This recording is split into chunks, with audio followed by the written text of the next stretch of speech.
Jay Clark has the best videos out there on doing tire changes. Everything I show you, I learned from Jay Clark. And so you're gonna see that in real time on equipment that you may or may not have access to. And that's kind of the point, is to show you tools and equipment and supplies that you maybe have never seen, or you've seen in a catalog or on a website, but you've never held it in your hand, and so you're interested in it and maybe you want to add it to your tool pack. So this is a lot of hands-on, seeing this stuff in real time. So I want to give you a history lesson of the rolling assembly. Let's go back to the Mesopotamians about 5,500 to 6,000 years ago. It's thought that the first round thing that did work was in India, Pakistan, and it was a pottery wheel. So the very first instance that anyone has discovered of a round thing doing work was a pottery wheel. About 500 to 800 years later in Mesopotamia, there's evidence that people took a round wooden disc, and they shoved an axle through it, and they put it on a wagon, they drug it around behind a horse. So that was about 5,500 years ago. That's the first recorded instance of a wheel. And what's crazy is that tech went from 5,500 BC to about 1845, pretty much unchanged. There was some innovations where the wheel went from solid to a spoke, so that lightened the assembly. That was an innovation. It rolled the same in terms of, like, there was no comfort gained, it just lightened the assembly. Then in the early 1800s, there was a chemist in, I forget where this was, but he figured out how to mix up a slurry of like wood chips and tar, and he made like a very crude rubber that he coated the outside of a wooden wheel, but it was still hard, it was solid. So it softened it a little. It mainly was like this retreadable tire. It made like a retread. Then the real innovation happened in 1845. There was a guy, what was his name, in Scotland. So there was a guy, a Scottish inventor. This guy, oh yeah, Robert Thompson. Really interesting dude. He invented like the fountain pen, a lot of stuff, kind of a serial inventor. He just chronically was coming up with stuff. He drew a design, almost like Leo da Vinci, drew a helicopter, drew airplanes. Like Leo da Vinci was imagining the possibilities, but there was no material science to create those things. So they were just imagination. So this guy in 1845 created a tire and a tube, and he sort of thought through what that would look like, but rubber tech could not give him that product. Rubber, natural rubber, latex rubber was gummy, it was sticky, it was brittle, temperature swings would affect it, it was not chemically stable, didn't have good wear properties, and so there was a guy named Charles Goodyear. So Charles Goodyear was an American. In about 1845 to 1855, he perfected something called vulcanization. And vulcanization was where you take the natural rubber, which was the basic building block of this. So, but this is now butyl rubber, so we'll get to that in a minute. So he took natural rubber, and then through chemical manipulations, which eventually killed him because leads and toxins, like he burned his lungs up, he had health problems, because he created vulcanization in his garage at home, just like pouring a little of this and a little of that, and it tore him up. But he spent about 5 years figuring out the formula. That breakthrough would have made him probably one of the richest men in the world in his day, had he not have died. It killed him. The other thing that happened with him is his patent wasn't that good. He did get a patent on the vulcanization process, but it was a pretty weak patent. It wasn't, I don't understand those things, but other people kind of rated it, and they did the same thing, and he died before he got a chance to fight it. So had he not have died, he would have been one of the richest guys in the world. The Goodyear Tire Company, incidentally, is not his tire company. 40 some years after his death, a guy in Akron, Ohio, who got into the tire business, named it after Charles Goodyear in honor of him, in the same way that like Tesla is named after Nikola Tesla. Nikola Tesla has nothing to do with Tesla cars, named in his honor. Same thing with Goodyear tires. Absolutely no connection to his family, his relatives, nothing. So you had a guy who created the concept of a pneumatic rolling assembly, but no ability to, no material science to make it. Goodyear comes along, he creates the science, or the rubber to do it. But then about 30 years later, you had John Dunlop. So John Dunlop was an Irish doctor or a vet. So he's this vet in Ireland, and his little kid is going around on a tricycle, bouncing around, and is crying, it hurts. So as he's watching this, he thinks, just the idea sort of spontaneously pops in his head about a pneumatic rolling assembly. And so he had in his medical practice access to some of the compounds to do some low-grade vulcanizing that he did in the medical practice. And so he basically took some cloth, saturated in rubber, liquid rubber, it cured. He sort of wrapped that into a tube. It's pretty crude. There's a picture of and a drawing of his patent. Very crude, but it was the very first patented and then delivered rolling pneumatic assembly. So the John Dunlop created that. He got a patent on it in, I think it was 1893 or late 1880s is when he got a patent on it. He created a tire company. That tire company started putting out basically bicycle wheels. Then in France, so this is the last bit of history, if you're bored, you had the Michelin brothers. So John Dunlop's tires start getting out there. People are riding bicycles on John Dunlop's tires. And you had a guy in France on one of his tire assemblies riding by the Michelin brothers farm equipment. Those guys were in the farm business. They made discs, plowing discs, and they did other stuff. So this guy just happens to be riding by the Michelin brothers farm shop, gets a flat, goes in to see if they could help him figure it out.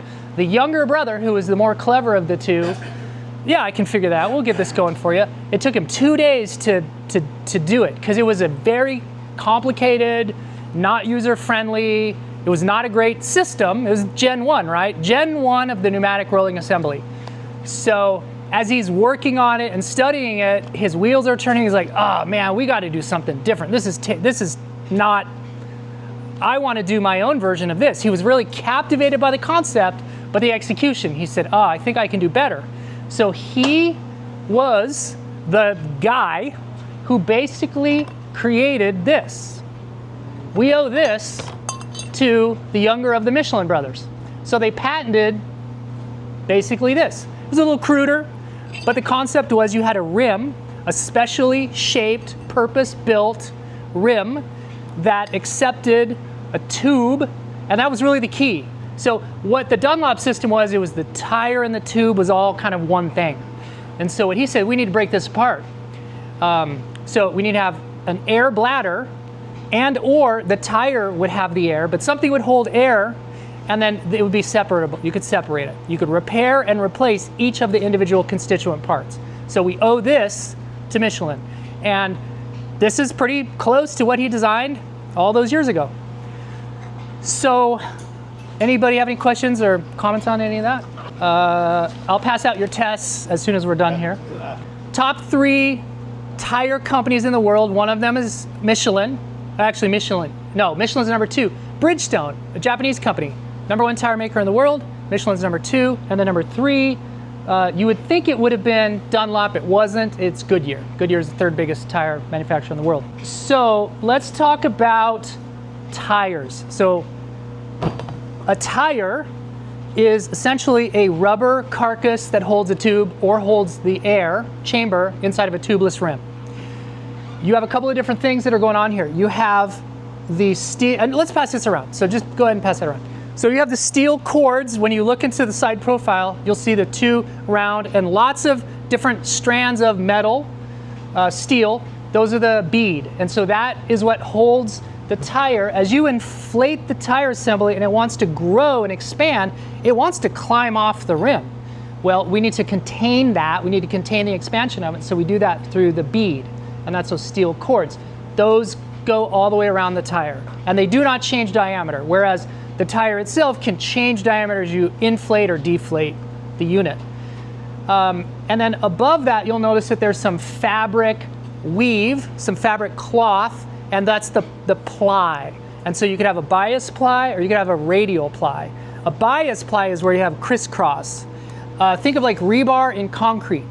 And so the ply is what gives the tire some strength so that it doesn't just expand. So like if you take a tube, there's no ply in it. So it's just gonna expand until it pops.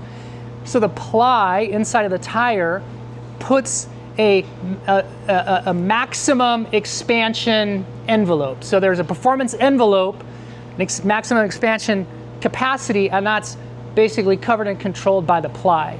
The fabric of the ply wraps around, I was gonna do a grease board. You can imagine this, it's not that hard. So I know about it, so it can't be that hard. The ply is usually nylon, right? Kevlar, nylon, there's a lot of different materials. Which one's better? Well, no, yes. I mean, so in engineering, every time I may say this again 5 more times. If you set a design criteria, that means you're gonna move a performance needle or some specification towards that criteria. And the more you do it over here, the less coverage you have over here. And so like if you use Kevlar, strength. You move over to strength, but comfort goes away because it's so stiff, it's so rigid, the material itself is so strong. So then, we want comfort. Well, let's use nylon, and let's use a radial instead of bias. That very comfort inducing. Yeah, but then we've lost strength, we've lost high-speed performance. So it's all about, and we'll get into this in a minute, whenever you set it as a designer or anything, in any of the work you do, you have an objective in your mind. I want to create a thing, or I have a project that I need to accomplish. What are the design metrics? What are the performance metrics we want to hit for a customer, for a project? And so when you line those out, then you go and you pick the materials and you pick the construction methods that achieve that. And so we'll talk about different tires and different objectives that we're trying to accomplish, or that the designer was trying to accomplish when he set about doing that particular tire.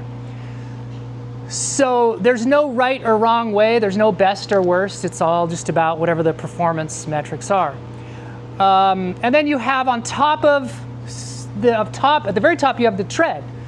Now the material of the tread may or may not be the same material as the rest of the tire. If it's a very sophisticated tire, you'll have you have 2 or 3 compounds. You'll have a compound for the sidewall, you'll have a compound for the outer shell, and then you'll have a compound for the tread. So it can get very complicated. But that gives you a rough concept of what the cross section of a tire looks like. From a design point of view, let's say I'm a tire designer. I have to ask myself, I'm glad you brought that up. So I have to ask myself some questions. Who is the tire for? What are the performance characteristics or metrics we're trying to hit? What's the lifespan? How much should it cost? There's a lot of different things.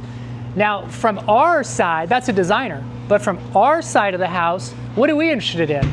Is it round? Is it bumpy? Is it cheap? Do my buddies tell me I should use it? Does it last a long time? Like, we have pretty simple and basic, most of us do, but we could be way more sophisticated with the questions we ask a product that we put on our bike, because we each have a different design objective. We all have different ride skills. We have different terrains we ride on. So just because it's round and knobbly and cheap, that could be terrible. If we don't have good design objectives or purchase objectives or choice objectives on our side, we could make terrible. I see so many guys on rides with the wrong tires. The number one, but countless. I look at guys' tires, I see you as a rider, I see what kind of riding you do, what kind of terrain you're on. Wrong tire, wrong tire, wrong tire. Who told you to get that tire? Let's see how much air is, too much air, like just tires. So many people do really dumb stuff with tires. And yet tires are the most important part of your whole motorcycle. You could have a garbage bike, but you should be running primo tires, because that's anybody have art pump? Some of that's from tires. Anybody have like ass clench? Probably from your tires. Anybody, like a lot of the bad experiences that you have on a dirt bike are probably tire related. A lot of your crashes, tires are huge. So we're gonna talk about tires in terms of how they're rated. And what I mean by rating is the material. So if you go on Rocky Mountain or any of the other good websites, you can choose a tire by size, you could choose it by brand, there's all kinds of different clicks on the left-hand side. The only one that I want you to care about is the one, and I'm gonna explain it here, is the clicks that you click for terrain. And so there are a couple of different types of terrain: soft terrain, intermediate terrain, hard terrain. So the terrain is how you should be choosing a tire. And all the other things are next. But first we answer, what is the terrain we're riding on? Because that 100% dictates the type of tire we should be picking. So if I am riding in soft terrain, which is not Las Vegas, none of you should have this tire on your bike. Nobody, and I see it all the time, nobody should have a hard terrain, or I'm sorry, a soft terrain tire on their bike. This is a tire for a guy in New Jersey or Kentucky or back east. He's on loamy, wet, dirt, soil that you can pick up with your hand and make a dirt clod and throw it at your buddy. I remember doing that. Okay, that's not here. So that's this tire. The type of, so let's talk about durometer. A durometer is a little instrument, I don't know where it went, but it's a hardness detector. It's got a little pin and you push it into something soft and it yields a certain amount. And the amount of yield is known as the durometer rating of a particular malleable product. Whatever it is, your shoe or a tire or whatever, your head. So when you have when you're riding in soft terrain, it's counterintuitive, it's backwards, but when you're riding in soft terrain, you need a hard tire.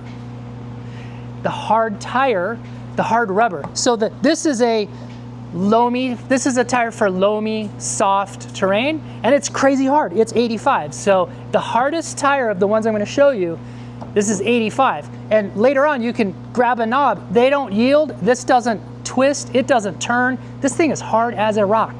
None of you should be riding a tire like this. This is a Michelin Starcross 6. No ding against this tire. It's just the wrong tire for here. So soft terrain, hard tire. You gotta like flip it in your mind backwards. This tire is great for the type of terrain I just described. Terrible hard pack.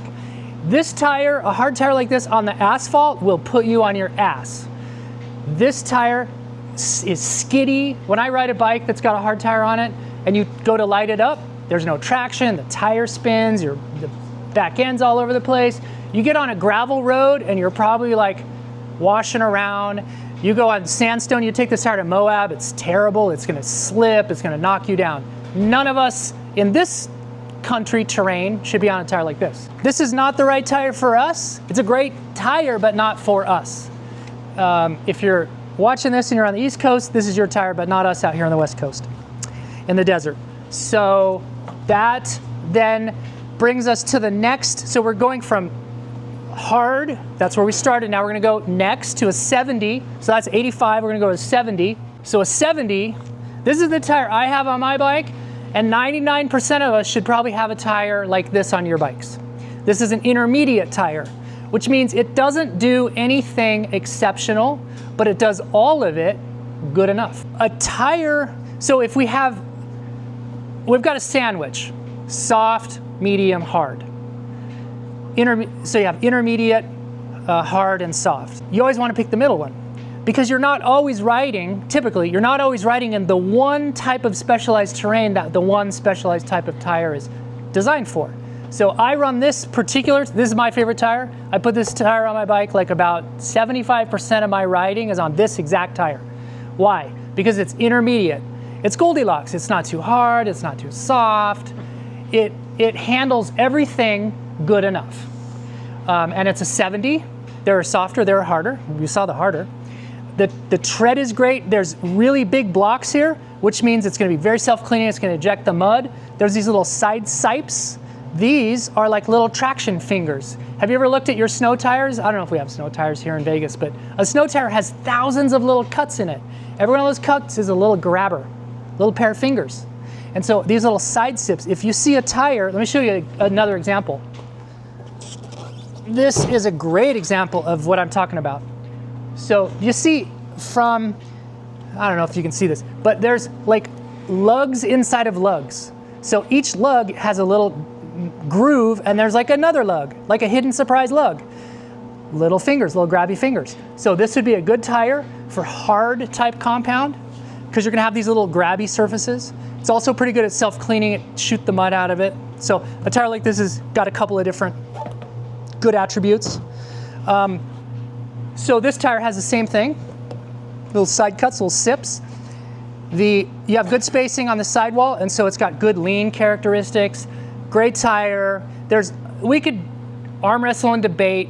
I don't think this is the best tire. I'm not going to make that claim. Tons of riders will say they have other good choices. Oh, you should try the tire I like, whatever. They're all good. What I would say though is that in the intermediate family, in the intermediate compound, most of us should be riding an intermediate tire. Now let's go to soft. So a soft tire, hard terrain. See how it's backwards? If you're riding in hard terrain, which is probably what a lot of us are doing. So these two tires probably would be ones we should be riding. This one is a durometer of 50. So we went from 85 to 70 to 50. If you grab these lugs, they just flex and bend and yield. It's a very soft tire. This is a Shinko 505, fantastic tire. It is essentially like a Trials tire rubber. The rubber, 45 to 50 is the rubber of a Trials tire. Trials tire is going to be very soft, and it'll have, I didn't bring one, but you've seen them, I think, you probably have seen them, lots of little lugs that are really close together, really bunched together, very little spacing. A tire like that is terrible in mud and terrible in sand because it packs up, but it's great on hard pack. This tire is kind of a happy medium. It's got a really gooey rubber, but spacing like a dirt bike tire. So it does good in sand, it's self-cleaning. So now that we've seen these three, sand, what's a good tire for sand? Any tire that has good spacing of probably any compound. If you're riding only sand, you can get one of these tires. Obviously you know what this is, that's paddle tire for sand. And then you can do like an intermediate tire. This is a knobby tire, but you see how the pattern is sort of scoop shaped. So this is trying to be sand, and then when it's not sand, and then it's back to sand, and it's not sand. So that's kind of a tire like here. So there's lots and lots of specialization in tires. And if you're going on a ride where you're only gonna be in one particular type of terrain or situation, get a very specialized tire. But maybe you're like me, you're just riding, like every weekend I'm in a different place, I'm doing a different thing. I'm never gonna pick a specialized tire. That's why I do an intermediate compound and a chunky tread pattern. Last tire I'm gonna show you is a desert tire. So you've got hard, soft, medium terrain, we talked about those. This type of tire is a desert tire. This is a Mousses Desert IT. So what are some of the attributes of this? This has a durometer of 75. So kind of a little bit harder than an intermediate tire. Not as, there's softer and there's harder, so it's kind of a little bit in the middle. But what is, I guess, the design characteristics of a desert tire is it has an incredibly stiff sidewall. The sidewall on this thing, like later on you'll come up here, just try to like push this in and pull it out. This thing is freaking a tank. And the reason is because a desert tire, the design concept is you're gonna be just bombing this tire across the desert, and so you want rim protection. This tire is great for running flat. If you get a flat, you catch a flat, you ride this tire, you may not know you have a flat because that sidewall is so stiff. These things are, they'll fight you to install. They're a real bugger to put on. If you put on a desert tire with a Mousse, yeah, have fun. So there are some very specific reasons why you'd want a desert tire, and there are a few of us that probably would run this tire, but mostly not. This is not a very good tire for us. Let's talk about DOT. Some of us want to get a DOT tire. What does a DOT tire mean? So DOT is a self-governed, each tire manufacturer will self-test his tire to the DOT standard. That is to say, the manufacturer doesn't hand tires to some agency, to the government. You don't mail them to the White House. So you make a tire, you're Dunlop, you have and you can go on the Department of Transportation website and you can Google this. I forget what you Google. I've read it. It's like design criteria, testing criteria for DOT road going tires. And there's a book, it's like 20 pages. And it basically tells the manufacturer what he needs to check, how he needs to test, the skid pad. He needs to have specific numbers on the tire, that's serial numbers, batch numbers, date codes. You got to have a light, the light spot of the tire has to be marked. So if a tire manufacturer wants to subject his tire to all of that, go through all that so he can get a DOT rating, then he does. If a tire manufacturer is like, that's just a bother for a dirt bike tire that is not going to be used in commercial applications, that is not going to be carrying passengers, that's not going to be ferrying cargo over land, it's not going to be on tollways. So if I'm a dirt bike manufacturer, I'm probably not going to DOT any of my tires, because a DOT stamp on the side of a tire is, for a dirt bike tire, it doesn't do anything. So I'm trying to, I want to be careful here. So if it brings you comfort and peace of mind riding on the road on your knobby DOT dirt bike tire, then continue to do that. But at the same time, don't go shopping for a DOT tire to ride on the road when I'm sort of telling you, you don't need to. I never use DOT certification as part of the choice metric of getting a dirt bike tire, for all of those reasons that I just said. Heat loading is part of the testing metric for DOT certification. The thing about a dirt bike tire is it will create more heat. This is not always hard and fast, but a dirt bike tire can create more heat because each one of those knobs hitting the roads creates a new friction point that is more rolling resistance and more friction as it flexes and bends than a smooth street bike tire. A street bike tire, on all things, on paper, in a perfect world, a street bike tire will be cooler than a dirt bike tire. So all of them will be warmer, but at the same time, they also can dissipate the heat better because they have the lugs that are catching air. So there's a lot of physics that are involved. Did your tire go flat because it's a DOT? No. I don't know why it went flat. But the DOT did not make it go flat, nor would it, either DOT or not DOT would not really come into play with like the flats. I've had lots and lots of conversation with lots of tire manufacturers at motorcycle shows, and I have 1,000% confidence running a non-DOT tire on every road at every speed. I don't lose any sleep over it, but I'm not telling you to do that. I'm telling you, in my experience, at my comfort level, I take that on myself and I do that. You decide for yourself. Okay, so the other last tire, and I'll just talk on it really briefly, tire type is the ADV type tire, and that's like TKC 80. See that tire on the back of that 701? That's like a 70-30 tire. You can see the land C. So land would be the rubber, C would be the void. The land C ratio is about 70-30 land to C. So that tire is going to be biased towards street. It'll be quiet. It'll be less flex, less carcass flex, very comfortable and stable on the street. Way more important for it to perform well on the street than it does on the dirt, just because of the design criteria of that tire. That's a Continental TKC 80. Great, great tire if you're doing. Still making them? Yeah, every KTM plated bike comes with that. We could look it up, talk about it. Cool. How I would answer that is where does it fall in those three categories? Soft, intermediate, hard. We'd look that up and we'd answer it. And if it's intermediate to soft, or hard rather, soft compound, then you'd be okay.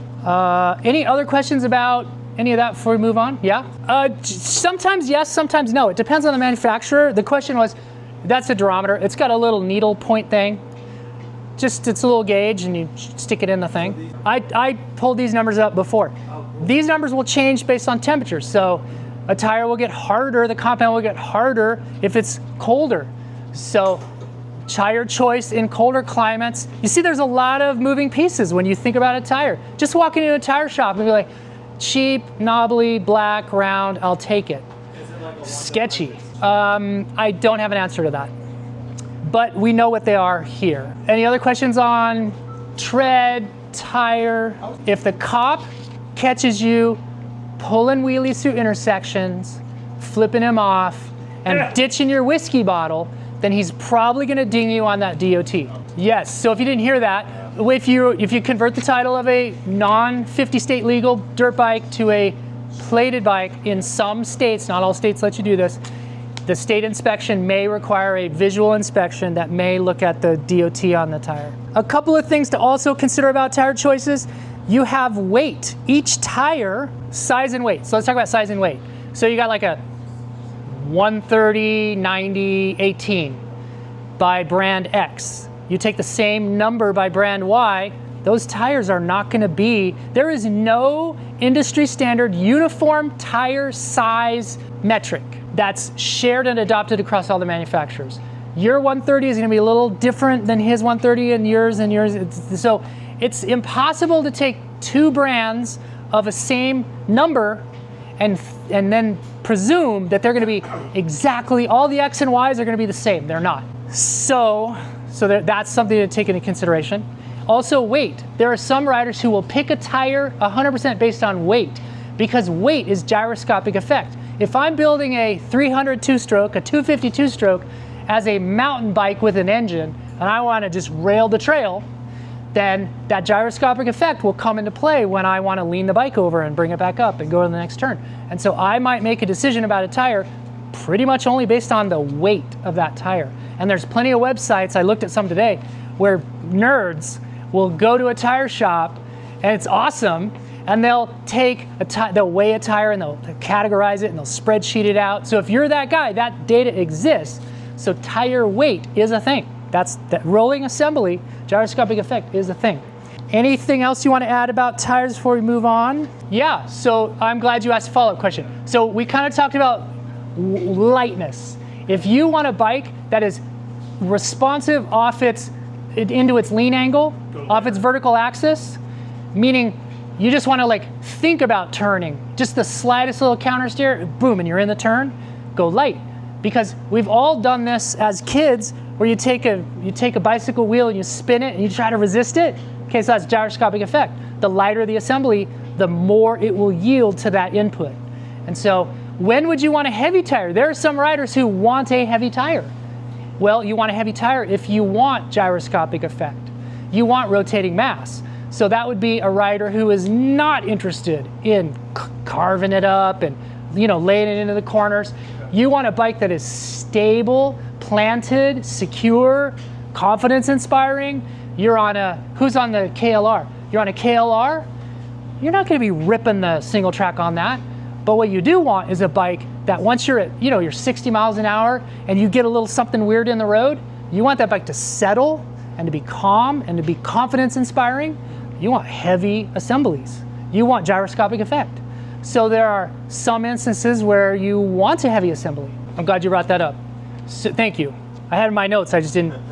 So if you have a this Shinko 505 is a big boy. That is a big mofo tire. It has got a beefy side. Why would you want a tire depth there? Same thing as like on a Jeep. If you want to rock roll and you want plush comfort, okay, this is gonna be a smooth tire, smooth rolling tire. I can take this, I run this tire quite often in Baja. I'll deflate this down to like 8 or 9. Cadillac, smooth, and you get into some of the gnar, and then these lugs are flexing and moving around, and it's super wide, beautiful traction, beautiful comfort, but not a great single track tire because it's tall and wide and heavy. So if you're gonna be doing that, you'd want a narrow, skinny tire so it has better lean in, better side roll, better off axis, off its vertical axis. So there's a lot of moving parts when you pick a tire. A lot of us are just what's round, what's black, what's knobbly, I'll take that. You can do way better than just checking those boxes. Anything else before we move on to what's inside of a tire? Okay, we can always come back if you have a question later. Now let's talk about what do you put inside of a tire? Well, let's talk about tubes first. Our buddy John Dunlop he has a patent on a tube in 1883 or whatever that was. So Tubes have been around since then. They haven't really changed. What I have here are 3 thicknesses of tubes that give you a really good sort of a visual indication of what's available in terms of tube cross section. So this little thin guy is probably 2.5 millimeter. This little guy is what you get on your OEM stock dirt bike. KTM uses Pirelli. Nothing wrong with this tube, except it sucks if you're an off-road guy. The reason that this tube, this little baby light tube comes in these bikes often is so the manufacturer can hit a weight target. It's all about the spec sheet. How much does it cost? How much does it weigh? We make dumb decisions. We're lured by the wrong shiny things.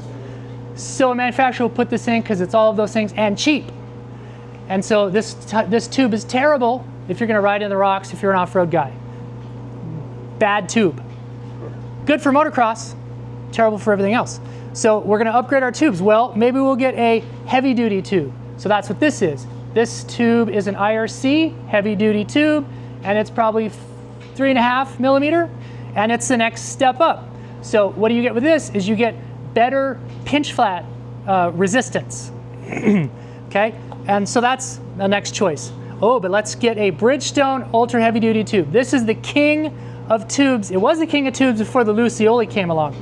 This Bridgestone ultra heavy duty tube, I ran these for years and years. Loved them. Great tube, king of tubes. If you put slime in this or some other tire sealant, puncture sealant, and you silicone the tube, we'll get into this in a minute, you have as indestructible of a tube assembly as you can get. Until the freaking Lucioli came along.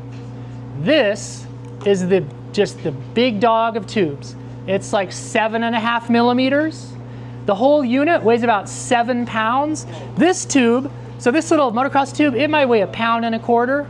This thing weighs 7 pounds.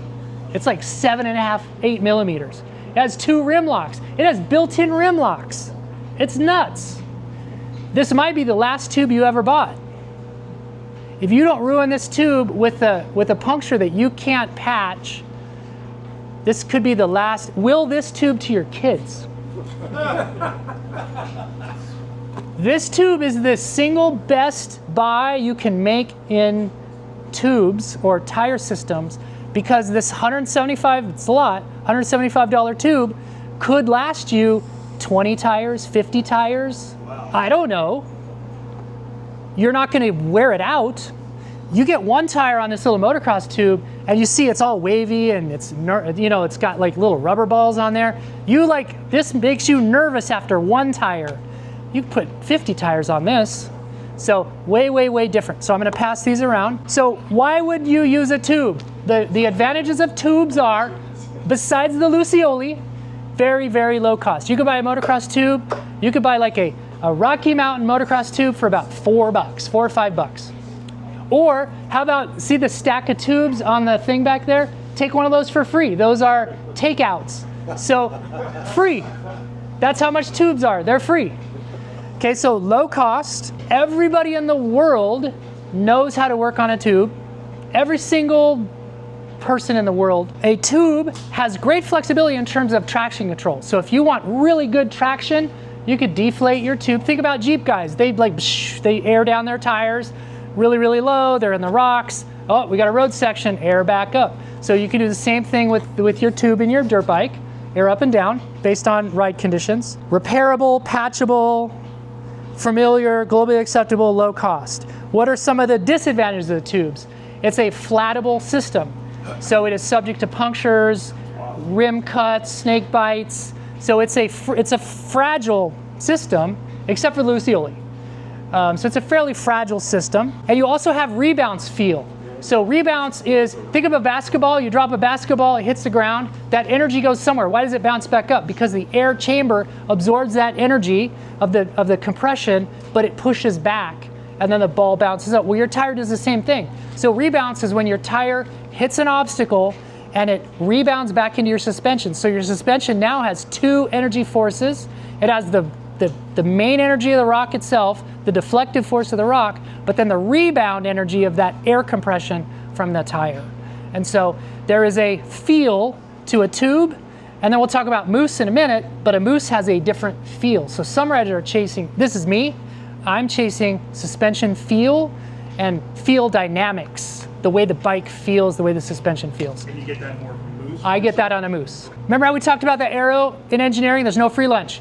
There's no one best system. So if you move the needle for this attribute, I want these characteristics, well, we've just swept away serviceability for all those other ones. So you have to decide as an individual rider, what do you want? What are you after? What are you chasing? And then you choose a system accordingly. Let's talk about tools. Thank you, Ryan, for bringing that up. So if I'm riding tubes, this is my toolkit. That's about 4.5 to 5 pounds of stuff. I have a spare tube. I have a wrench or something to take my axle off.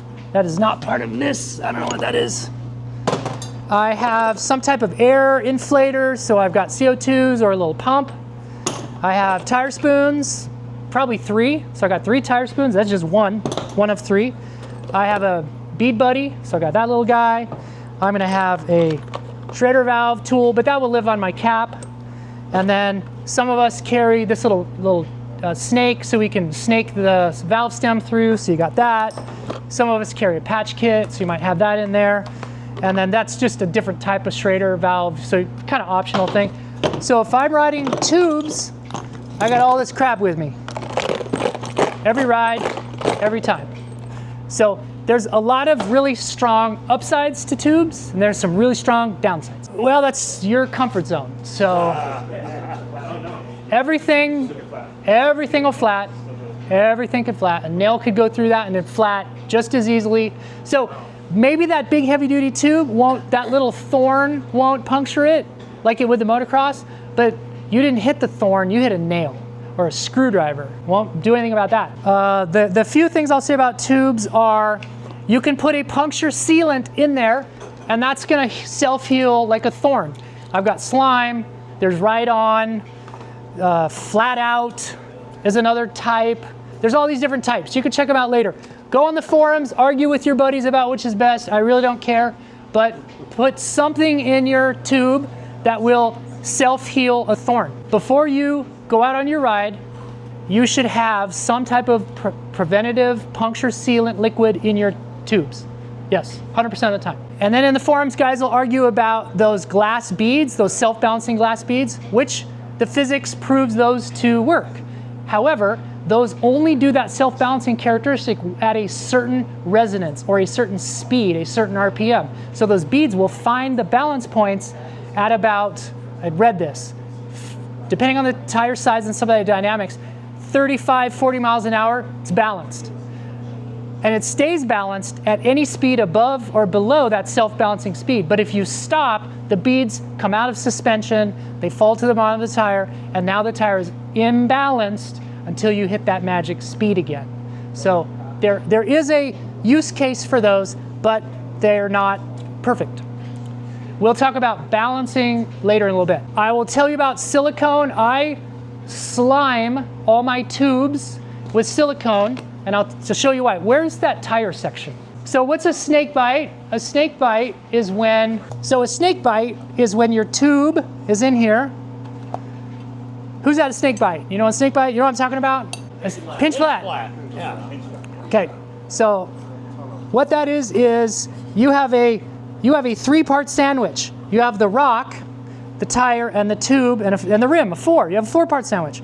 So what happens in a snake bite situation is the tire compresses, the rock is here, the force, I'm not doing a very good job of this. I think you've got a visualization better than this.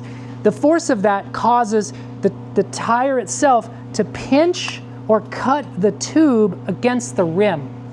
It's not that the rim is sharp like a knife, but if there's all of you moving, hitting that, huge amount of energy is imparted between the rim and the tube, and it tears, cuts the tube. You're flat, you're done, you're dead. You're not dead.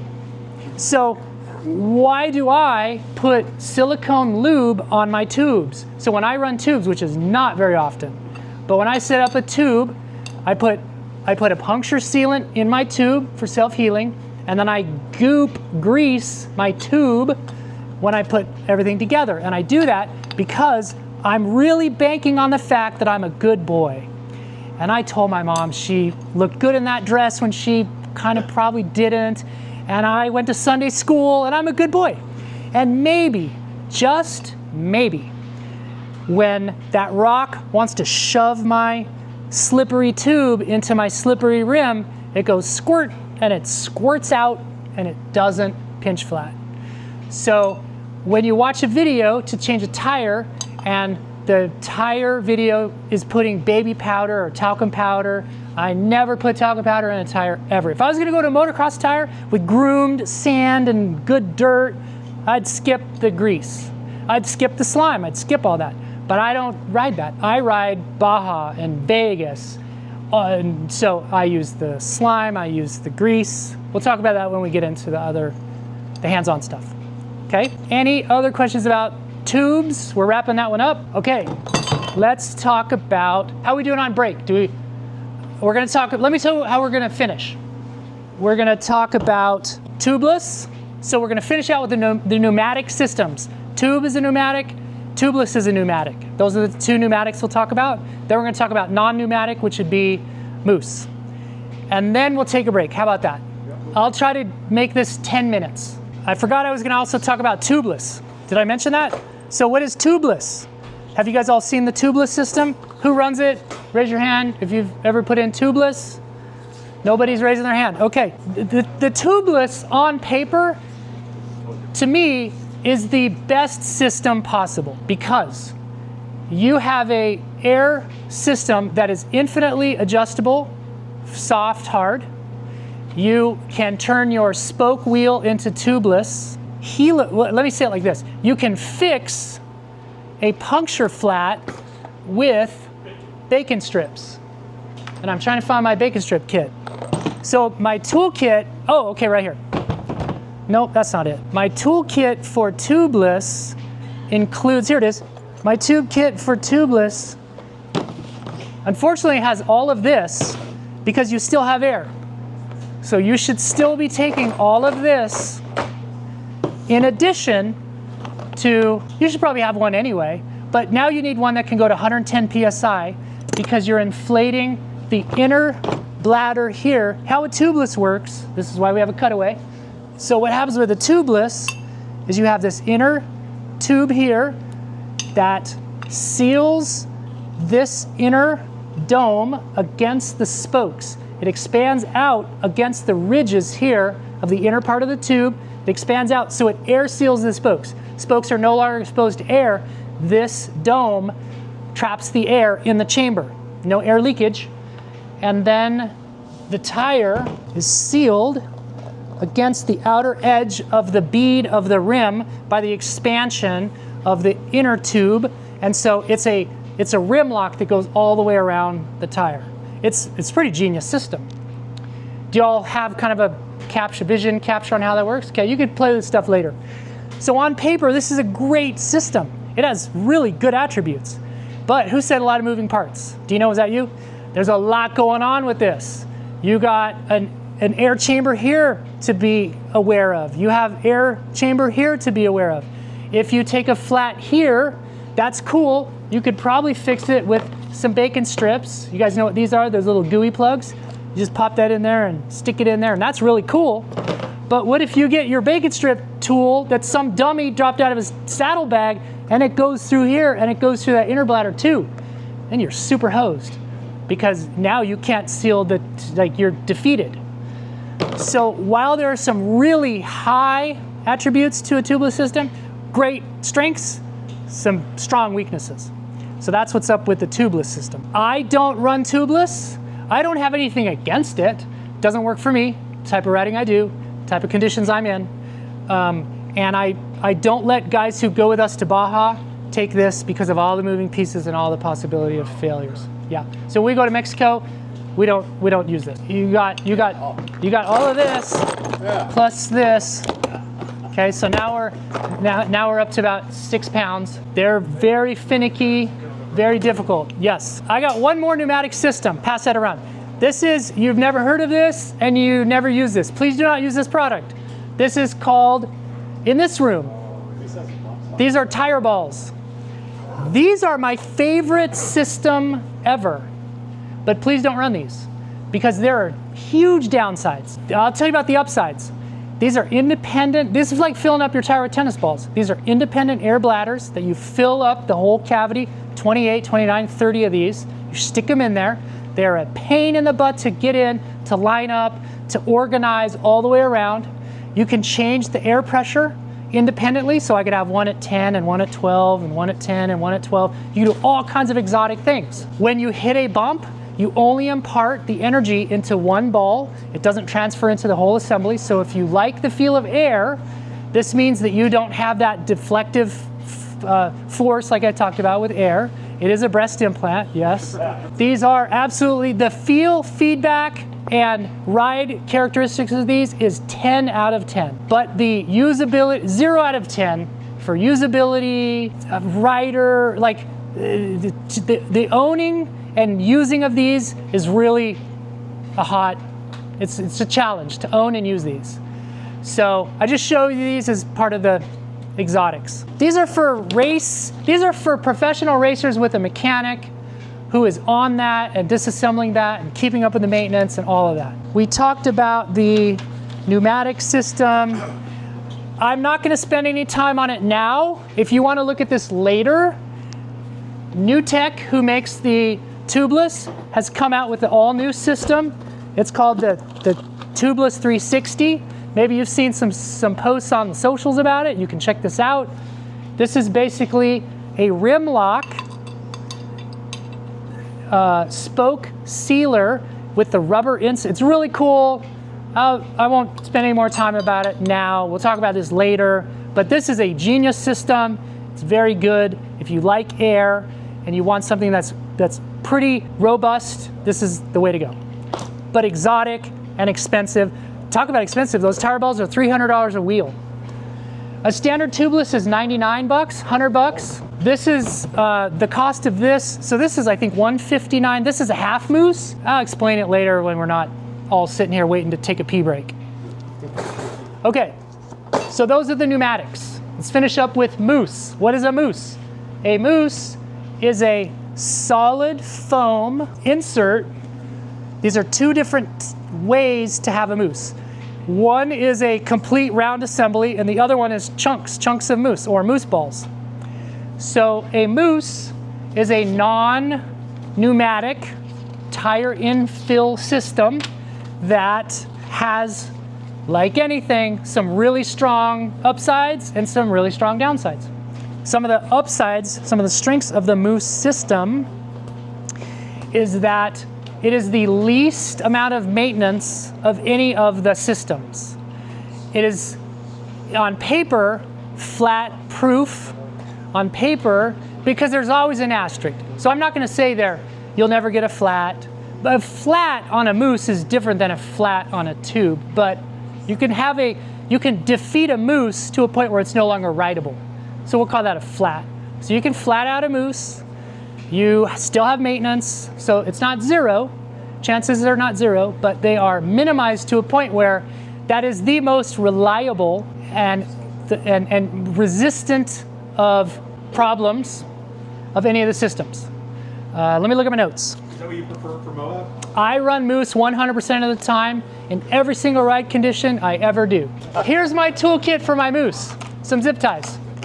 If I defeat that mousse, meaning I flat it out, I melt it. Here's a melted mousse. Let's say I melt a mousse and it's garbage. Then I zip tie the tire to the rim, cinch that sucker down. It's gonna ride like hell. It's gonna be garbage, but I'll get back. So this is my toolkit for my mousse. How'd I melt it? That one we melted on the dyno. Don't put a mousse on the dyno. Don't forget that you have a mousse in a tire when you're doing a quick run on a dyno. One rim lock is sufficient with the mousse. It really is. Am I being overly cautious by bringing zip ties? Probably. But the one is sufficient. So I've melted mousse on torture testing in Mexico. So I do a lot of testing to failure. I like to know. I'm morbid. I'm a terrible person to equipment. Don't ever buy any of my old stuff because it's been abused. So I will run sometimes a Mousse or a system until it catastrophically fails, because I want to know what those limit points are. And so in Mexico one time I completely destroyed a Mousse and had to ride another day on a flat Mousse with zip ties on it, and it sucked super bad, but I made it. So Mousse, let's go back to my notes. So Mousse, attributes of Mousse, I think we're kind of covering it. You can stab it, you can cut it, you can do anything to it. It has superior rim protection, so ding, rim protection is fantastic on those. Okay, so yeah, so those are the upsides. Some of the downsides are cost. Typical cost on a Mousse is about 135 to about 175, and they are not like that Lucioli. They do not last. A Mousse will not last you the rest of your motorcycling career. A Mousse, and use will vary. So you can hear what I say, but don't take it to the bank and somebody else will say what they say. We're just practicing dirt biking. Dustin's in the medical field, he's practicing medicine. Someone's a lawyer, I'm practicing law. I'm practicing dirt biking. I'm making it up as I go along. And so typically I will get 2 rear tires out of a Mousse, and I'll get 1 front tire out of 1 front Mousse. And the reason is because the front tire will last so long. A front tire lasts forever. 5,000 miles, 6,000 miles. Twice the rear. It's 2 to 3 times the rear, because you're not putting the only real lateral forces are braking forces. You're not putting acceleration forces. So it's only 1 of 2, whereas the rear, it's both ways. And you don't have the heat buildup, you don't have the weight. Is that what kills the Mousse, the heat buildup? Yes. That's why you don't ride on the highway, right? Yes and no. So let's talk about that. Let me finish price and then we'll jump to that. So Mousse are going to be expensive. Mousse will have a lifespan. Also, a Mousse will shrink over time as it just sits there in your garage, in your bike, with you just looking at it. It's slowly shrinking. And so that's happening, as well as shrinkage from use. If you have my level of laziness, you leave a bike with a Mousse tied up, cinched down in a trailer for like a month. And then you go ride it. No flat spot. And you're like, bump, bump, bump, bump, bump, bump, bump, okay? Yes, I do that. I'm testing, that's scientific, I'm doing science. Yes. I might have saw that on the internet. You're welcome. I'll take one for you guys, because I'm doing science. Okay, so Mousse are fussy installation. There's a lot going on with the Mousse. Let me say it like this. If you decide to do Mousses, you're taking on a commitment for a process, for equipment, for the product. I don't recommend Mousse to many people, because have you ever had anybody say they want to, okay, let me do this analogy. If you're gonna get an old car with a distributor and points and a carburetor, do you understand where I'm going with this analogy? Somebody says, oh, I want to get an old Mustang. Whoa, whoa, whoa. Do you know what you're asking for? You're signing on to a level of mechanical commitment, know-how, ability. You're accepting a lot of things. If you're willing to do that, do a Mousse. For sure, you're gonna love it as much as I do. But if all of this, and you'll see in firsthand, if this is all just too much for you, skip it. Get a Lucioli or an ultra heavy duty tube and set it up the way we might show you. Okay. Mousses will fail. There's really 2 ways. You overheat them, and that's what you could do on the road. So Mousses fail, they melt, like you saw that one, because of heat. Speed isn't the thing, it's the heat from the speed. What if you were riding 500 miles an hour on ice? Who cares? It's not the speed, it's the heat. The heat at 40 miles an hour in Las Vegas, when the ambient is 120 and the asphalt is 160, 40 could be enough to melt your Mousse. So there's no number, there's no speed number. There's no, my children, do not ride your Mousse above X speed. There's no such thing. It's all of the variables. So again, this is kind of what I'm saying. If you sign on to Mousse, you have to have a level of mechanical, I don't know what it is, but you have to, you're buying in. You're buying into a whole thing. That's either you or it's not you. So I ride my Mousse every terrain, every road, highway. Cliff and I last summer went to Phoenix. We rode from Las Vegas to Phoenix and back on our bikes. I had Mousse. I rode dirt, road, interstate. I rode on Interstate 80. I don't know what the number was. We rode on, yeah, I think it was 80.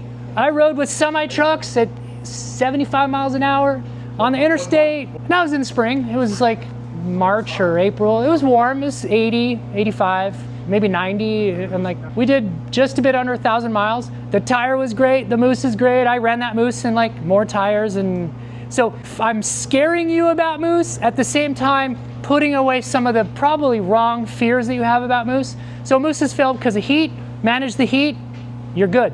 The other thing that kills Mousse is the installer, and I'll show you why installers ruin tires, which ruin Mousse. Actually, the Mousse doesn't ruin, the tire ruins. Let me explain really quick, and then we'll take a break.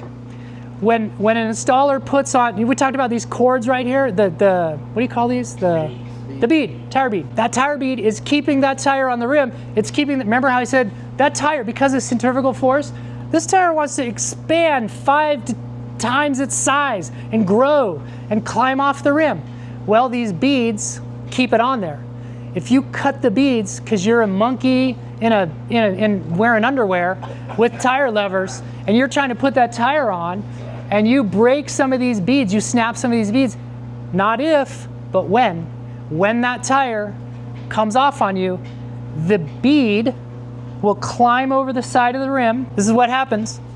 I've seen it countless times. We're on the beach in Baja and we're going somebody's going 90 and the tire, the monkey who installed their tire broke some beads and at 90 miles an hour it starts to come loose.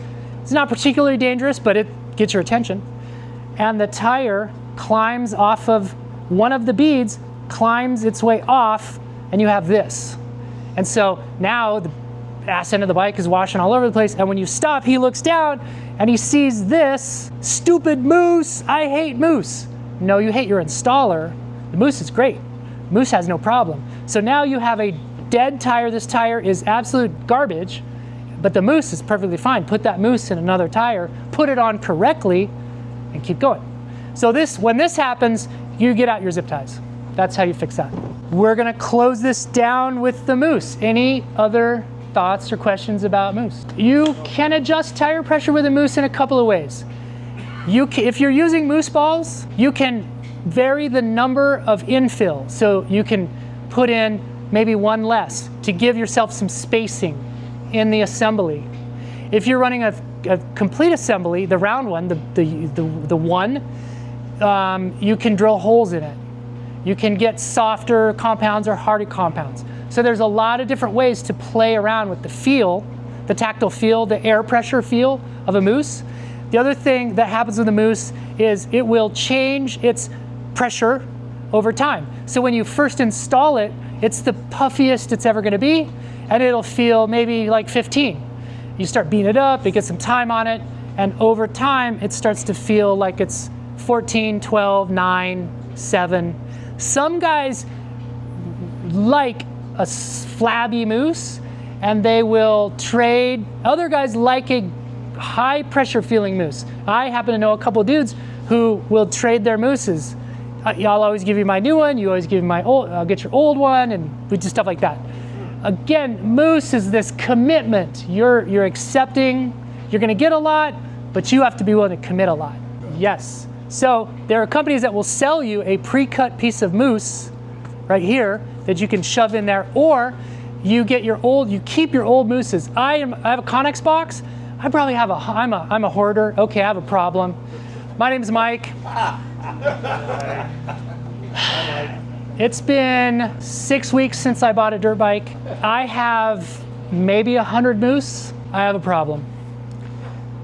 Those Mousse I keep because I want to match of all the different ones I have. I need one this big, that one, and it's the one, it's the size. It's really dumb. But what Dino was saying is true. You can take an old Mousse, you can cut a piece out of it, cut this one, shove it in there, run it again. So you're just continually sort of like recycling and upcycling. Mousse people are not right. YouTubers, you guys are sensible, you're reasonable people, you make good life decisions. Mousse people, we're not right. Any other Moose questions? Take a break. Bathrooms back there, drinks are right here. Tacomoto. When I started Tacomoto, the concept was I wanted to only have the best practices, best products. Our website is very easy to navigate because if you want to search for a particular thing, you don't have to crawl through 40 different ones of the same category. We only have one, maybe two, but probably one. That's because it's the best. How is it the best? Because I am a absolute sadist. I buy, you see all these? Why do I waste my money? Why do I do this? I'm not smart. So if there's a thing, I will go and I will buy every single one in every single category, and I take it out and I break it and I ruin it and I try to figure out why it's good or why it's bad, and then the good one goes on the site and the rest of them go in the trash, or they go to the thrift store, whatever. You get the idea. So what I have here is not all of the tire changers that are out there. There are more, but this is a really good cross-section of the different types and maybe some of the reasons why you might want to pick one or the other. So we're gonna now talk about tools. Feel free to stand up. If you even want to get the chairs out, whatever. So the simplest way to work on a tire is with something like this. This one happens to be a little bit high. You can get these where they're really low. Dustin has one that's like, you know, you've seen them, they're super low. Some of them will have a little arm to break the bead. This would be like the minimalist way. You could also use a 5-gallon bucket. At my house, I have a 30-gallon or 35-gallon metal oil tub that I use a lot. That's kind of one of my favorite ones. But you get the idea. You just have a center post to hold the wheel, and then a round deal for the spokes, and it's up off the ground. That's kind of what you want, something off the ground. But if you're doing tires on the ground, God bless you. Like, okay, we all have done that. On the dirt, on the ground, on the floor of your garage, whatever. As we go through these systems, you'll see they're increasingly sophisticated, cost level goes up, features go up. But this is, anybody would do well to have something as simple as this. Jay Clark on his, you can email him and he will send you plans to make, you can DIY something similar to this that has some feet and gets your tire. Basically, you just want to have something where you're not breaking your back. I see a lot of old guys out here, like, get it up off the ground and work in the air. Save your back. Okay, next up will be something like this. This is an Italian one made by a company called Artec, and it has been used to death by us. I'm about ready to put this out on the curb. It's thrashed. We've used this for years. It does a good job. What it has is a arm that lets you break the bead and then helps you set the final movement, the final motion of a mousse. If you're doing tubes, you don't need an arm. You just need that. So if you're a tube guy, don't worry about these sophisticated arm deals. They're for mousse. These are mousse machines. Can you use these on tubes? Sure, of course. Why not? And it'll make it a little easier for you. But you don't need those. Just right here. Do it on the dirt, do it on the ground, do it on one of these. That's a great question. Almost all of you. All right. And the ones that didn't raise their hand after tonight, they probably are going to give it a try. Why not? Or they used to and they smartened up. You guys are smart. Some of you dudes know better. Why get a machine with an arm? It's because you're doing a mousse. Well, why are there different ones? Rabiconda is probably the most widely known. They definitely have a lot of good marketing. I don't know if they invented the concept of an arm over with this is really the magic. You have a set of jaws on a curved deal here that comes down, that pushes the bead, pushes the tire in that final motion. The legs of this are adjustable, so, well, not the legs, but these right here. So you'd pick an 18-inch, we'll do an 18 on this one. So you'd lock these in at 18, and that sets the outer diameter here. Everything is now set up so that this is gonna contact the tire at the right spot on an 18-inch wheel, or 21, or 16, or whatever. That's a $500 machine, $499. It collapses up into a bag. You can throw this in the back of your truck or in your van, take it out to the races, keep it with you. These guys kind of innovated that design, that concept. I don't have any particular affinity to this one. It's as good as some of the other ones. I do like that it has a little holder here for your tool on the side. So that's pretty cool. This one is made by Rocky Mountain. Neutron is the brand, and it's their in-house brand. This one was $259. There's some things about this I like a lot. I like that it has these nylon deals here for your spokes. It has a level of workmanship and construction that is impressive for a Rocky Mountain product. They are, how do I say this kindly? They are not known as industry leaders for anything other than price. Did I say that well enough? You feel free to fill in the blanks as you will. However, I will say that this is a fairly well designed and executed device. I'm impressed for the price.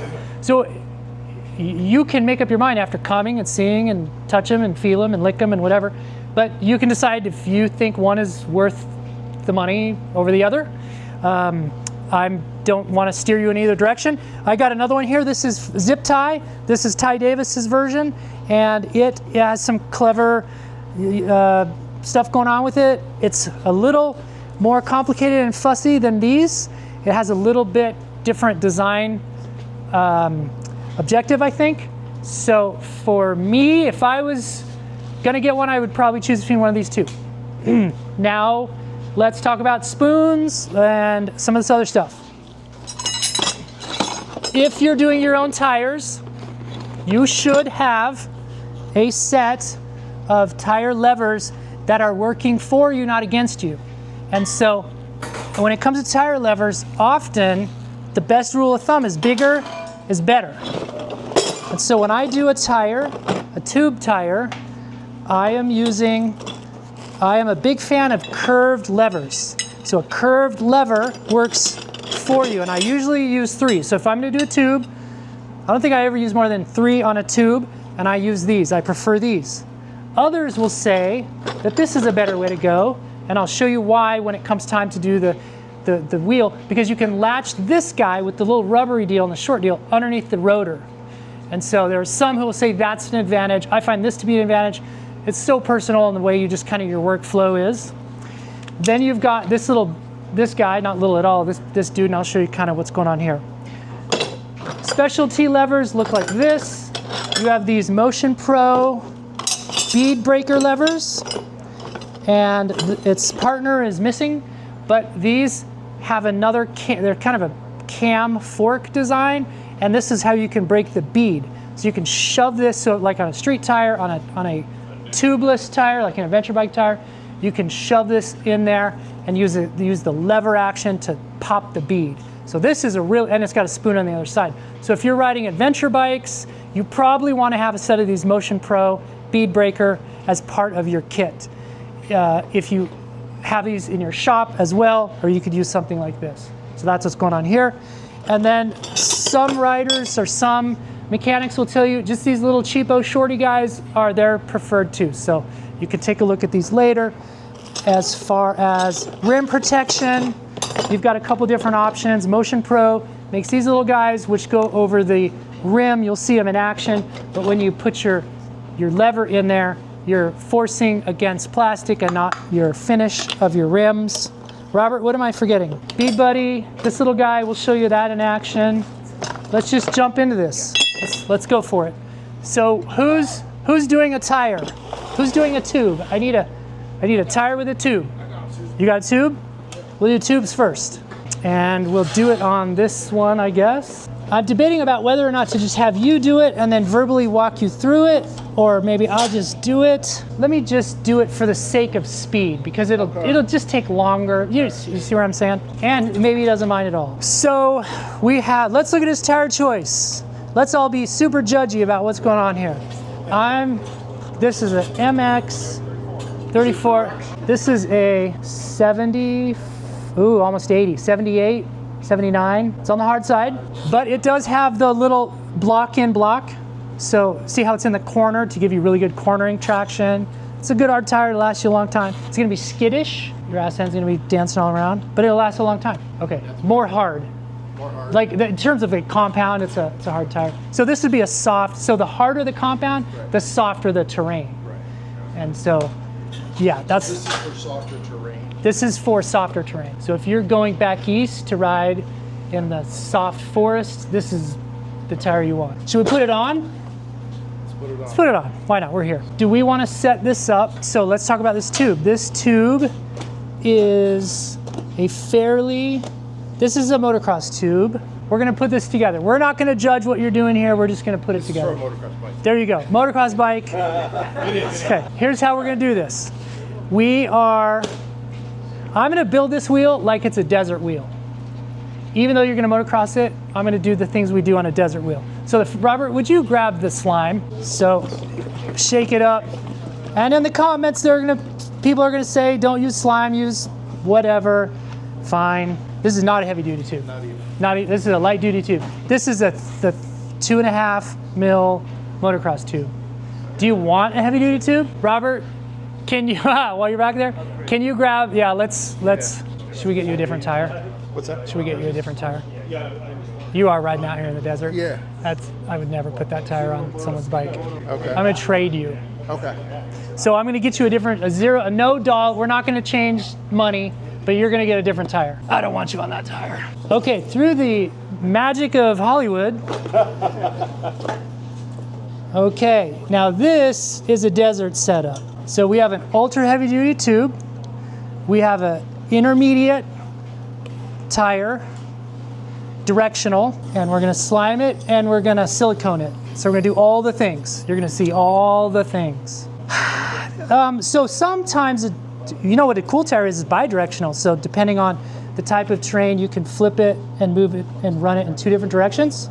This is a single direction. 1, 2, 3, 4, 5, 6, 7, 8. 8 in the rear, 6 in the front. Stem goes in. There are fibers in the goo, and those fibers, when you put the valve stem in, you want to make sure that sometimes I'll take a Q-tip and I'll just chase through so those fibers don't kind of get into the stem, get into the threads. You sort of want to clean that, and paper towel works fine. Okay, so we got that. Did I bring, oh, it's right over there, okay. The silicone and the nuts, okay. When I do a tube, I buy Mousse lube, which is silicone, and I get it in gallon jugs, and it's 5,000 centistokes. So centistoke is a way that the viscosity of a fluid is measured. And so 5,000 centistokes is about like this. It's like Caro syrup, like a thick, gooey oil, a thick paste. So I buy it, it's super lube, and I buy it in gallon jugs. It's like 250 bucks, and it's thick, pory, gooey silicone. We go through a lot of it. Should you buy a $250 jug of it? No. But you get so when you buy a Mousse, you get the little squirty tubes. Yes. So every Mousse is gonna come with like a little tube of it. What I do when I have the tube is I just squirt it into it. It's just way easier to one-time squirt it in here than to deal with all these little tubes. And then I use a toilet brush or a mechanic's brake bristle brush, silicone, yeah. So for this Mousse, for this tube here, I'll just get some and I'm just gonna slime it. I'm not gonna slime the inside of the tire. If we were doing a Mousse, I would do the tire and the tube both. But if I'm just doing a tube, I'm just gonna do the tube and not the tire. So a nice thick coating of this. I'm sure this is making you think of all kinds of jokes. I got so many. Some of you can barely, and when I do this, some of you are just having the hardest time keeping it together. I'm with you. A little bit of this, a little of that. Just slime the hell out of this thing. Remember, we're trying to put the odds, we're trying to put luck on our side. You still could get a pinch flat, but at least you've done something, the most you can do to avoid it. So this goes in there. And yes, it's getting on the bead rim contact area.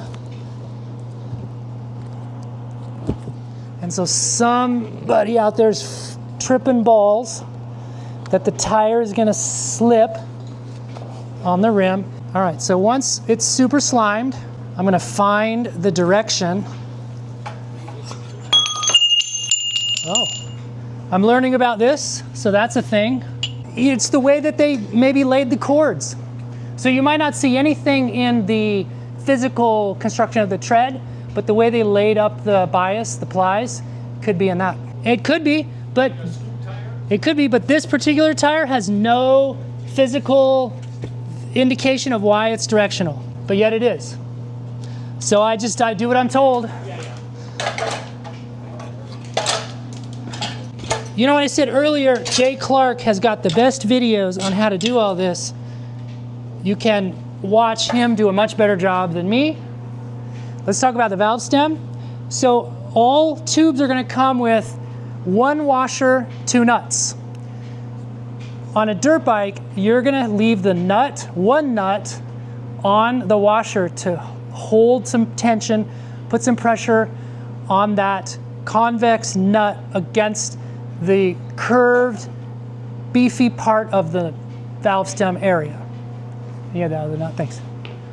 The nut, the other nut, and the valve cap go on the outside. So when I put this on, I'm gonna pull. So the first thing I'm gonna do is kind of pull this out like that, so I can find the hole, get that sucker in there. The rim tape's gotten itself moved. So sometimes if you have a screwdriver or a knife even, you might need to cut that rim tape a little bit. I think it's pretty important because your wheel is gonna be grinding against the tube's gonna be grinding against the tops of those spokes. So how much did I tighten that? I tightened that down enough to expose enough threads on the top of the valve stem to put an air chuck on so I can get some air in there. If you have a pump style, you need a little bit more. This is a heavy duty tube, and so it holds body and shape. If I had a motocross tire that was like flabby, I would have put a little bit of air in here to plump out that tube so that it's not foldy and wavy. I want it to have some shape to it. So I didn't need, on this tube, you don't need the air, so I didn't put it in. But that's a step you would do. You always start on this side? I don't really have a preference. Some will have a preference. I don't. I'm sure if I watch Jay's video again really carefully, he would say there's start on one particular side or the other. So at this point, I'm going to push against this with my knee. I'm setting the bead into the rim drop center. Everything is slimy. So once you do a tire with the silicone on it, you're going to find it's a different experience than without. So your old sort of workflow, so you're going to find your workflow to be a little different than maybe what you're used to. The tire will try to climb off because it's slimy.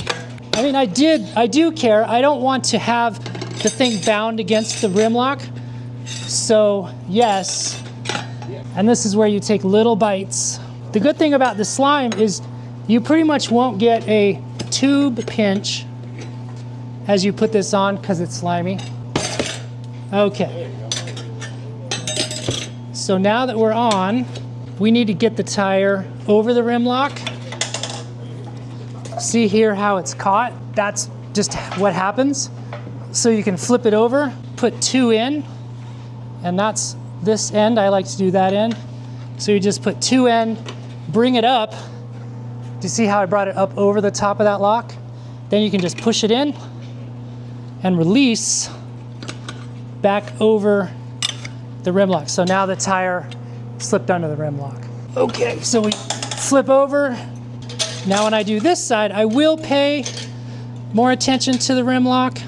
And also I'm gonna set the tube. My stem is a little ski-wump, but because it's so slimy, it's super easy to just move it around and there it's straight. So some people will do the first bite at the rim lock. And if you do that, you'd bring it over, press it in, make sure it seats. So here's the thing, with that heavy duty tube, it's really resisting. So I think I'm gonna use a little different technique. I think I'm gonna do the rim lock last. So as I go around, I'm gonna bead buddy a couple of spokes away. I don't know if you can see this, but a couple of spokes away from the rim lock, because I'm gonna hit that lock. This is the last bite I'm gonna take. Just alternating.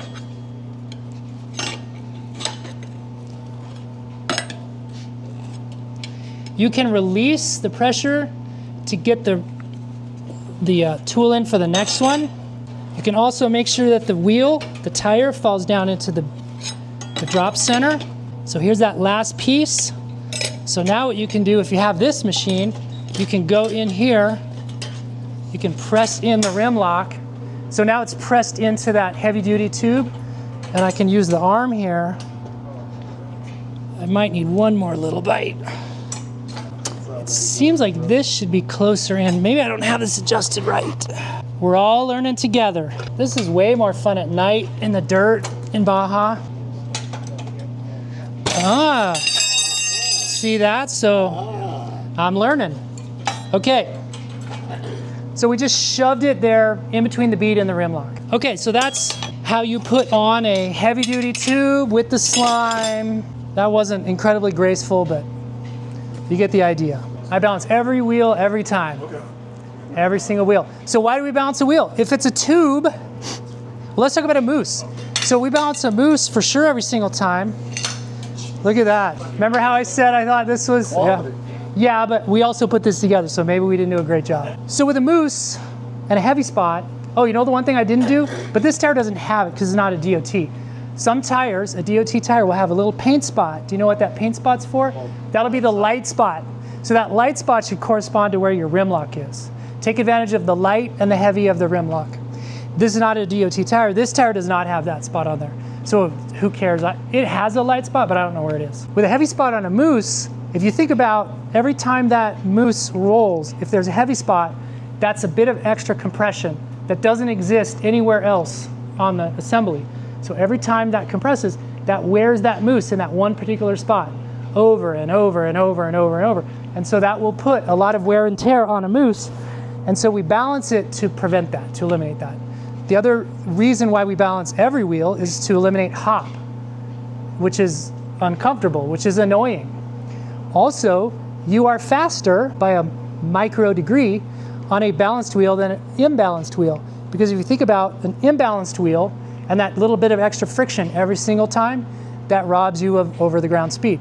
So if you want a slightly faster bike by a slightly negligible margin, but it's there, then you balance your wheels.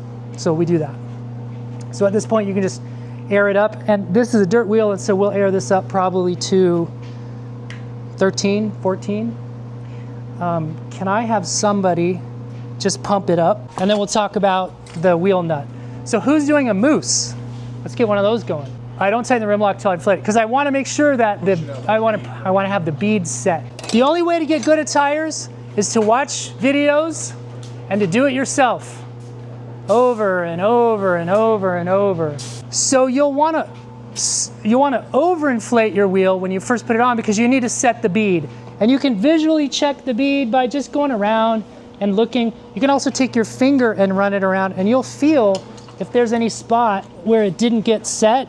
And I feel it right there. This is low, so it's not set here. We need more air. So we have not seated it there. So you tell me, did that get seated?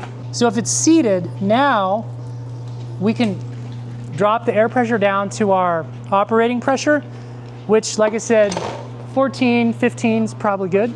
Yeah, you can feel it. Do you feel that it's that it doesn't? No, I think it's fine. Okay, so he can tighten up his rim lock, but let's talk about the valve stem. Where's the valve stem? Right here. So the valve stem nut on a dirt bike, yes or no, do we want the valve stem nut against the rim or away from the rim? And why either way? Somebody tell me why. You could get a tear, the stem could tear away. So that's something I see all the time too, is riders will have their nuts are too tight, bro. You gotta loosen up. That tightens them down. KTM puts them correct. Honda does it correct? Yeah, KTM does it correct, Honda does it correct. I'm sure the OEMs know what they're doing, they do it correct. So this is it's finger tight, I need like a wrench, but what I'll do here, on my bike, I don't run a nut at all, I just run the plastic. I just run the cap. or probably one of those valve stem puller tools, because I want like a lot of flexibility. But if you run a nut, you have it off the rim. Questions about any of that? Yeah? I'm glad you brought that up. I have some of those somewhere. Did you guys hear what Tom said? Any of you guys have Hondas? And you have that little rubber? Somewhere I have some of those. Have you ever seen a Honda? It's got the little rubber deal and you put it over the valve stem. That's just gonna keep boogers from going down inside of there. Okay, so we'll probably wrap that up for tubes.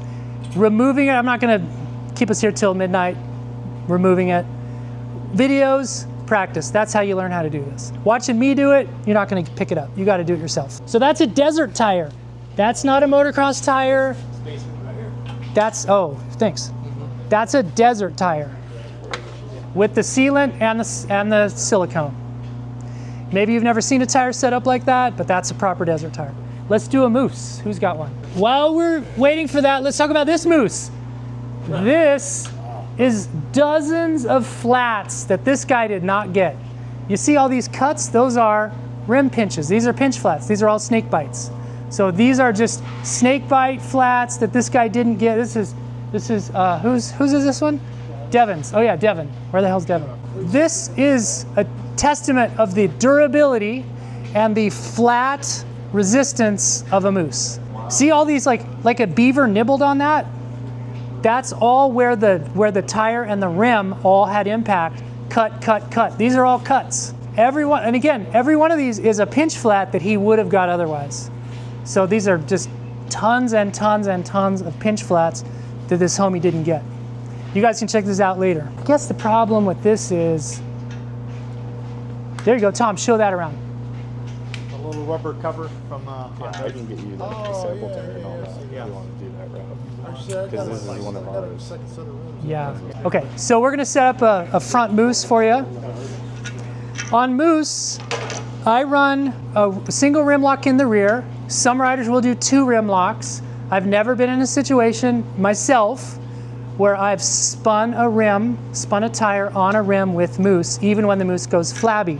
But I will say this, I don't run the stock size rim lock on the rear. I run an oversized rim lock, which has a bigger, wider, fatter bite against the tire.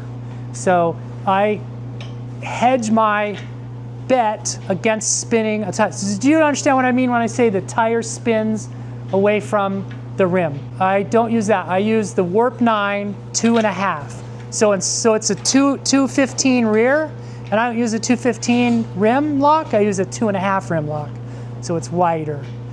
And I do that instead of running a second rim lock because it's kind of a pain in the nuts to deal with a second rim lock. Like a Mousse is kind of finicky to begin with. You add complexity with a second rim lock. Let's do balancing. So now that we've got this tire done, let's talk about balancing. Cool. So this little guy is a balancer, and I'm gonna do on the ground. I'll do it from the side. You can do this, yeah. You can do a balance with a broomstick or a toilet plunger. We'll talk about wheel seals in a minute. I'm just gonna shove that in there. You don't need one of these guys. This is the factory method. This is static balancing. Dynamic balancing is where you put it in a machine and you spin it and computer controlled and it finds the heavy light spots. So this is static balancing. Static balancing is very acceptable, it's super adequate for dirt bikes. And we're not chasing perfection when we do these. In fact, out of laziness, when I do my bikes, I don't do static balancing. I just put weight 180 degrees away from a rim lock and I call it good. So I know that the Warp 9s take 2¼ ounces or whatever it is. And so I just put 2¼ ounces away from the rim lock and I'm happy with that. Is it like, factory calibrated? No, it's not, but it's totally acceptable for a dirt bike, which is shaving off knobbies and just by use is getting out of balance. And then you get a little mud here and it's out of balance. So don't go down. I guess what I'm saying is I like to balance wheel and I spend some time to balance it, but I don't OCD the damn thing and go down rabbit holes because it's continually coming out of balance as you use it. And then once I've balanced a rim and I put a new tire on, I don't rebalance to that new tire again. It's a dirt bike, and I just want to keep it from hopping a lot.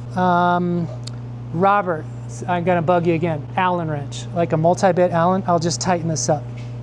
But you can see, before I do that, you can see, you could do this on, like I said, with a broomstick or whatever. So you're gonna find the heavy spot. So you're just gonna put it to, yeah, we're gonna fix that. But it's still fine, it's still doing what it's doing. So you're just gonna find the heavy spot, which is probably where the rim lock is. So if I take, now you could get sophisticated with your balancing, and you could use purpose-made little devices like this, or you could use fishing lead. This is what I used to use for years. I'd cut off a piece of fishing lead and I'd wrap it around a spoke and I'd call it good. So you could do that. Some guys will go get those sinkers, and they'll cut that and breathe in the lead dust from the Dremel, and then they'll put that over their spoke. So, you know, whatever you want to do, or you could use the stickers. But we sell, and you could get these anywhere, but you can get like a little wheel kit, and it'll have these in there. So we'll put that on there. That's not going to be enough. So they're friction against the spoke, you tap them in, but then there's a capture grub screw. So you're just going to do that. It needs more. That's not enough. I won't bore you with the process, but you understand what's going on. You're going to continue to add, and this is probably going to be about 3 ounces, which is kind of a lot. 3 ounces on an offset is, you're going to feel that. This will have gone from, whose tires? Yeah, so this will be smooth, right?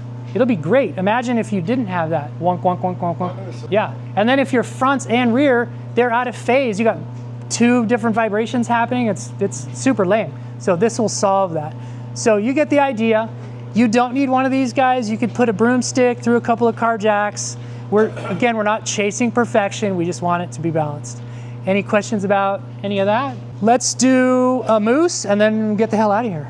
Somebody asked about KTM. KTM was, the majority shareholder of KTM is now Bajaj Auto out of India.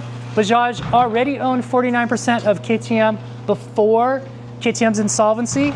KTM basically borrowed too much money to do too much expansion, too much growth. And then when those loans came due, when the interest rates, it's the same thing that's happened to all kinds of businesses. Those are called zombie corporations. They basically only exist as a viable concern when interest rates are low. I'm not a financier, and so it sounds like I know what I'm talking about. I just read about this stuff. So there's tons and tons of families, companies that are barely in the green, barely in the red, in the black, I guess. Like your brow. Thanks, dude. Yeah. Because interest rates are low. They're just squeaking by. If the dynamics of the economy change, if interest rates go up, they're upside down. Bank says, all right, I'm uncomfortable with your debt position. I'm gonna call the loan. And that's what happened with KTM, and they could not pay their overhead. And so Bajaj came in and increased their stake. They went from 49 to whatever they are, but Bajaj, for all intents and purposes, owns KTM. They control it. And I think it's a good move because the management team effed it up. And so Mr. Bajaj, you can watch this, there's an amazing like 2-hour interview with him being interviewed, and he talks about his philosophy, his family's philosophy. He's a very thoughtful person, and his company is like the 4th biggest motorcycle business in the world. KTM at their height in 2023 sold 283,000, you can check the numbers, but I think 283,000 motorcycles. That's sort of like a rounding error for Bajaj. Like, they make millions of motorcycles. Yes, some are scooters and they're not as high tech, but Bajaj knows how to operate a business, and they are going to do a great job. I have no fear about buying KTM products and investing. The future of our business is pretty tied to KTM products, and I'm good to go. I have no concern. I don't know if that was what you're looking for. Oh, thanks, Robert. No. I don't think so. I don't keep up on that because that's the twins, and I don't live in that world. So while I'm aware of it, I don't have any answers for it. All right, so now that we're doing a Mousse, we're gonna slime. Here we go again. We're gonna slime Robert, do you have any cardboard I could put under this? This is messy. You're gonna ruin your garage floor. Your wife is gonna hate you. The kids are gonna slip on it. Remember what I said with Mousse? You go into Mousse, you've gotta be prepared with what you're getting into. Well, until it turns into that, until it shrinks, until it feels flat. It's not lifetime. This doesn't last forever. It lasts a good while, but not forever. I don't typically do this step on the fronts where I double slime it, but I'm just showing you what happens. So I take this thing. I definitely do this on the rear. I push down on the tire to expand the opening to get this sucker in here. All right, so we're fully coated. There's no direction to the Mousse, so that just goes in anywhere. I'm pushing down on it to expand. Robert, is this the fatty size? If we were doing Mousse balls, we'd have 28 those little guys, and we'd lube each one and then shove it in all the way around. It'd take a lot longer, but it's the same process. It can be, yeah. And you don't have a rim lock. So I take the rim locks out of the fronts. I don't run a rim lock in the front. I do for tube, but not for Mousse. And then, I'm not gonna do it here, but you can get little rubber plugs that will seal up the hole. So the valve stem hole and then the rim lock hole. Some riders will put a valve stem in this on the outside so they can inject air to fill up the chamber to try to seat the bead if they have a Mousse that's a little undersized. Or as the Mousse wears, the bead might go away, it might fall off. Other riders will do that because they'll squirt in. They use like not a turkey baster, but a syringe with a hose, and then you'll just put some Mousse lube in there and you'll squirt it in. I don't do either of those things, but I don't have any problem with anybody who wants to do that. Since I'm gonna be taking this off anyway, I'm just gonna go ahead and throw it on. I got a 50-50 shot of getting it right, but this is a directional tire. So since I don't have a rim lock, I can start anywhere. And so now we're basically installing a tire that's got like 14 PSI of air in it. So that's fun. So a lot of the same techniques as a tube. The thing I will say about Mousse is if you're fighting your Mousse, you're doing it wrong. Not that it's not effort and work, but you should not be straining and cussing. If that's the case, the technique is flawed and there's something super wrong about what's going on. So we just get it into the drop center, set our spoons, getting our first bead over. I'm not wiping any of the lube off of the rim. I'm not worrying about that in the least. Then I'm just gonna press, make sure it's all the way down. A lot of these tire tools will have this little guy there where you can lock your first lever. Well, this is basically my bead buddy. Yeah, that guy. Okay, here's where it gets a little tricky. It's starting to get real tight here. So I have to offset this down into the rim. Yes. So some installers will put a bead buddy there. Smarter guys than me would have put a bead buddy here that would have been a little wedge to drive it in. I always forget while they're going. Those guys have better technique than I do. So what I do is I just hold that there and then I'll come in. Sometimes I'll just hold it like that. And there it goes. Once it's in, it's in. So I can just leave that right there. It's a little tight to get this in and I don't want to gouge up this rim. So I'll release, set it, come back to it, little bites, and it should not creak or crackle. If it does, then I've got too big of a bite. Pigs get fat, hogs get slaughtered. So I just go back and take a little less of a bite, just kind of finesse. And now it might drop down, but I've got this guy for that. So there you go. Now, I've done hundreds of Mousse. I do 10 Mousse to one tube. So the tube was a little challenging to me because I do so few of them. But that's what I mean, like, there was no drama. It's just, Mousse is all about technique. If you have the right technique, it's a real simple procedure. A rear would have been a little tougher, and we would have had to do that little rim lock trick where we like pull it in and do that, but it's completely doable. Nope, we're done. You could go ride this right now after we balance. That's around 12, 14. It feels about 12 to 14, yeah. And it'll soften up as it's used. Questions about Mousse? Question was any brand? So Michelin invented Mousse in 1934. This is actually fascinating. The Michelin company is just they're just innovating stuff and have been for a long time. In 1934, they developed a butyl. So butyl is an oil derivative product versus natural rubber. So I don't think Michelin invented butyl rubber, which is basically making rubber material, a rubber-like material out of oil. But in 34, they developed a foam material that was a tire insert for industrial military use. That was a Mousse, but not like this. In 1984, Michelin came out with this, and it was for the Dakar rally. Because the Dakar guys are getting flats, it's unacceptable. Why, in racing, there should be, you know, that was the thought of like, why isn't there some system that why do we get flats? So Michelin went back to that product and they refined it and they improved it and they brought it up to the 80s. And so they were the first to come out with a foam insert, a foam tire insert. And they call it bib because this guy is Bibidium, or I forget how you pronounce it. Does anybody know his name? What's his name? Michelin Man. The Michelin Man, but he has a name.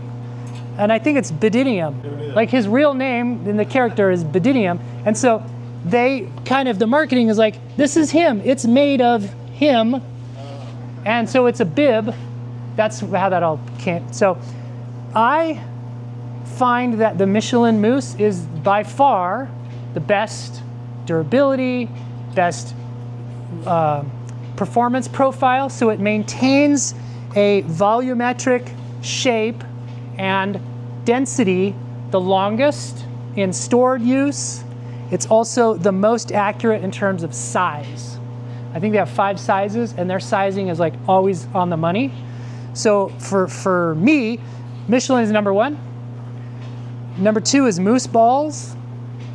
That product has really good attributes, very good characteristics. Dunlop would be number 3. Hard to get and a little expensive. And then there's everything else. Yeah, so that'd be a probably a 90, so that's a front. So it's a 21, maybe a 90. It's on the box here somewhere.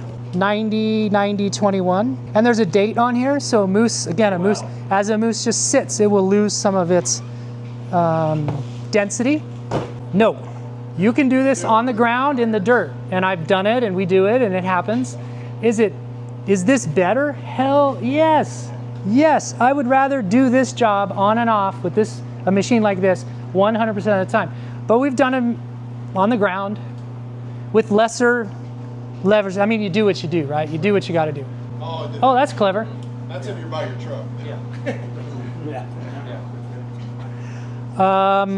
So we covered infill systems, we covered tires, tire choice, why you would pick a certain type of tire over another, how important it is to pick the right tire for terrain. When you go, if you take nothing away from, if you forget all of this, the one thing to remember is when you go to buy tires, buy them on what metric? The terrain. Terrain, terrain, terrain. Click the terrain you're using, the terrain you're in, and then it will filter tires in that terrain, and then buy one of those. That's how you buy tires. If you're not buying them that way, who knows what you're getting? And who knows if it will be the right type of tire with the right type of rubber compound for your use. Anything else? Last and final, last call. You can buy them like these little Michelin tubes, $4, $5, whatever it is. And so you could buy a couple of these and then you slime up your tube with one of these. So I don't know if you heard, but the question was, where do you get this stuff if you don't want to buy a gallon? You can just buy these little guys. Oh, the donation. Okay, so the Motorcycle Relief Foundation is a group of military vets. These are great dudes, and they have a fleet of BMWs. BMW fans, clap for that. Where's Dino? And they take other vets out who are in PTSD treatment, and they take them on a free, sometimes week-long riding experience. That is a huge, the dudes who run this program are like some of the most high caliber people you'll ever meet in your life. And so it's a ride experience, but it's also more than that. It's the time in the truck together, it's the campfires together, it's all of that. And these dudes who are just wound up are decompressing on a dirt bike. They're decompressing with dudes who have been there, done that, seen that. It's an absolute tremendous program. So your donations are going to those guys. And then Tacomoto will match and double whatever it is. You guys, whatever the pot is, we'll double that and then send that off to those guys. Feel free, of course, to go on their website, check out their stuff, and make a donation. When we do these, I always like to do a donation to something. So if you hear of some group out there, we did this one this time. For the next time, if anybody has any suggestions, we'll pick another one. We're not turning in millions, but it's something. It's not nothing.